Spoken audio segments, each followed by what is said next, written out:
Alright mga kapatid, para maiba naman ang kwentuhan natin at talakayan natin ngayon sa reaction video natin ngayon.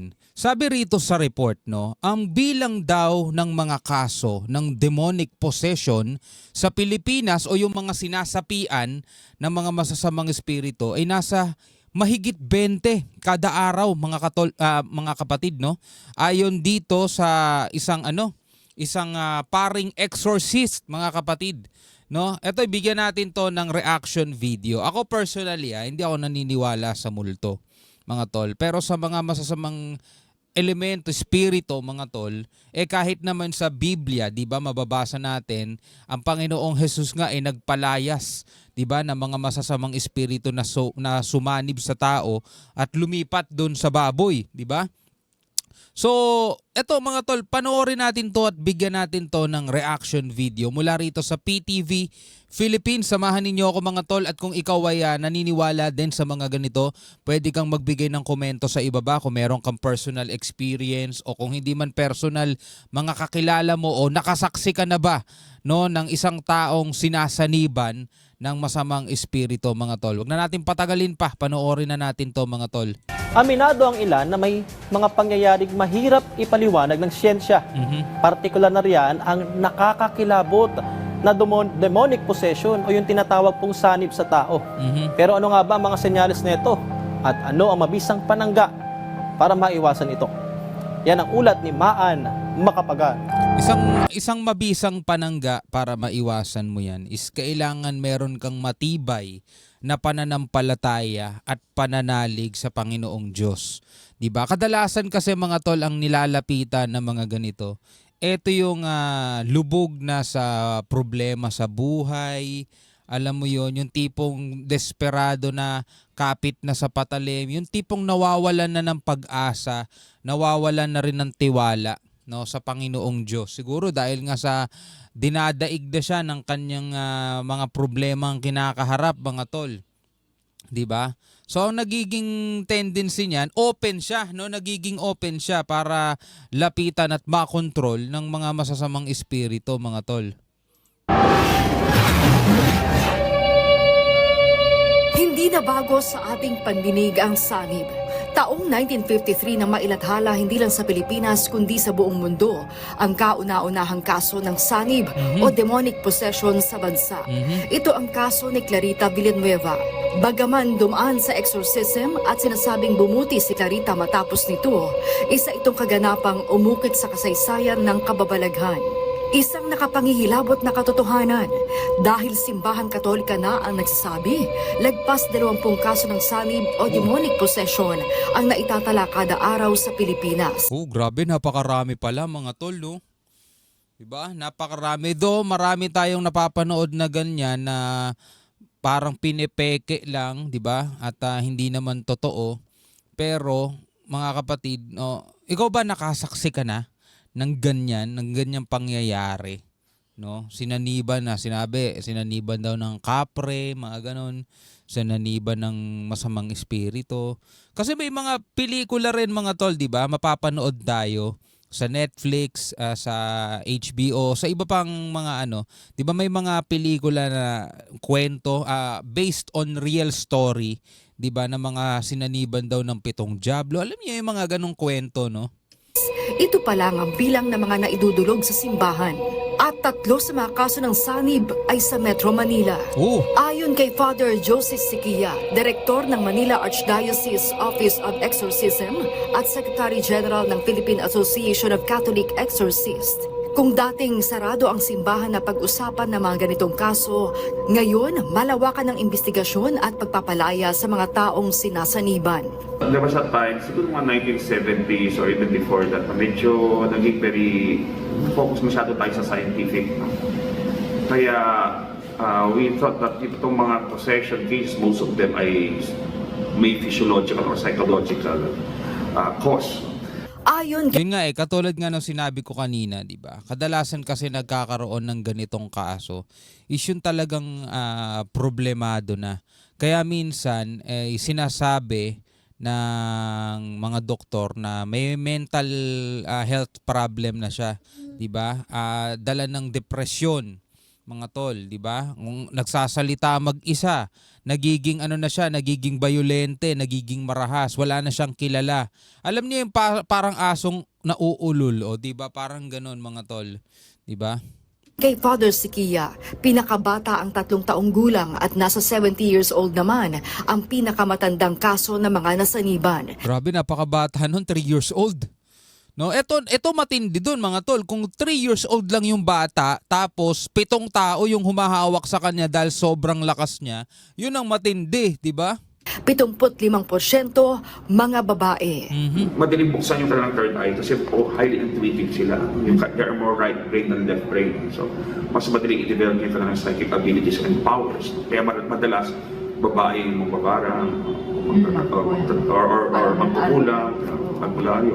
Pero kulang pa rin ang nagpas 200 paring exorcist sa dami ng mga kaso ng sanib ngayon. Sa dami ng mga exorcists ngayon, more or less we are able to address it more. But still kulang pa rin yung mga exorcists because of the number of cases, especially sa mga kabataan na nagiging cases na kailangan ng tulong. Ayon kay Father Sikia, nasaksihan niya ang mga nakatatakot na possession gaya ng ipinapakita sa mga pelikula, levitation, paggapang sa kisame, pagbabagong anyo. Pero bakit nga ba sumasanib ang demonyo sa tao? Levitation, ibig sabihin lumulutang. No, tas gumagapang sa kisame parang Spider-Man, mga tol. Hindi na 'yun magagawa ng ng ordinaryong may sakit lang sa pag-iisip, 'di ba? Pero again, mga tol, ang diablo, 'di ba, ang masamang espiritu, mga tol, ay nag-e-exist talaga, 'di ba? Meron talaga panahon pa lang ni Adan at Eva, mga tol, 'di ba? Na nalinlang ang ano kasi yan, yung mga tol, tuso at sinungaling, at alam mo yun, gagawin niya lahat ng magagawa niya para mabali ang pananampalataya mo o kaya para pasinungalingan ang mga nakasulat sa Bible. For example na lang, mga tol, di ba nakalagay sa Bible walang multo? Nakalagay sa Bible na ang tao pag namatay, hindi na niya alam kung ano ang dati niyang buhay. Wala na sa kanya ang pakiramdam ng pagmamahal, pagkainggit, pananaghili, wala na sa kanya yun. Wala na siyang bahagi dito sa ilalim ng araw o dito sa lupa. Pero syempre, makakakita yung mga ibang tao, o yung tita niya, tito niya, lola't lola niya, di ba? Nanay niya, tatay niya, kapatid niya, at kung sino-sino pa. Nagpakita daw sa kanya, di umano, nagparamdam. Hindi na yun yung kamag-anak niya, mga tol. Di ba? Diablo na yun, masamang espiritu na yun.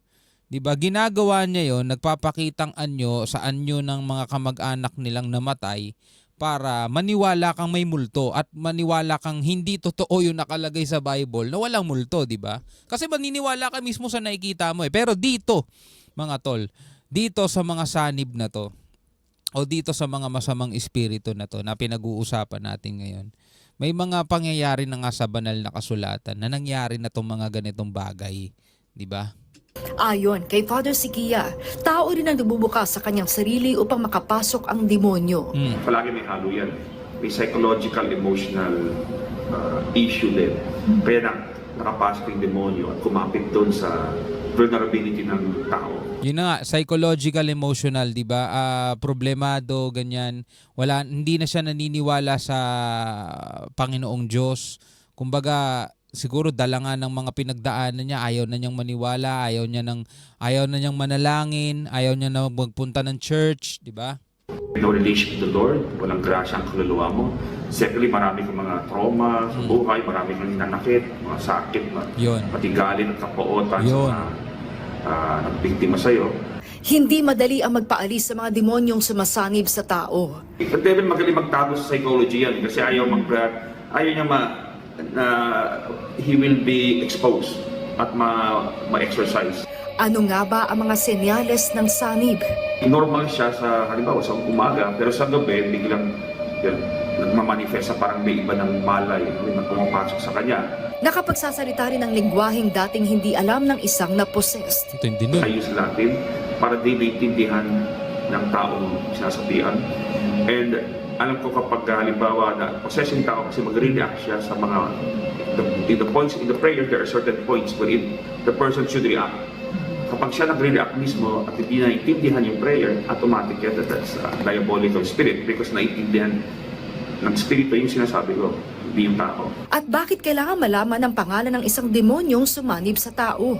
He extract the name. Oh, napapanood natin yan sa mga pelikula no. Tinatanong nila kung anong pangalan. That's already a sign that you have power already over the demon. When the demon gives its name, it is a sign that it's already submitting. And secondly, alam mo na yung pangalan niya, pwede mong i-direct ang prayers mo sa pangalan na yan. Ayon kay Father Siquia, kung minsan hirap din ng mga pari na magpalayas ng demonyong sumasapi sa tao.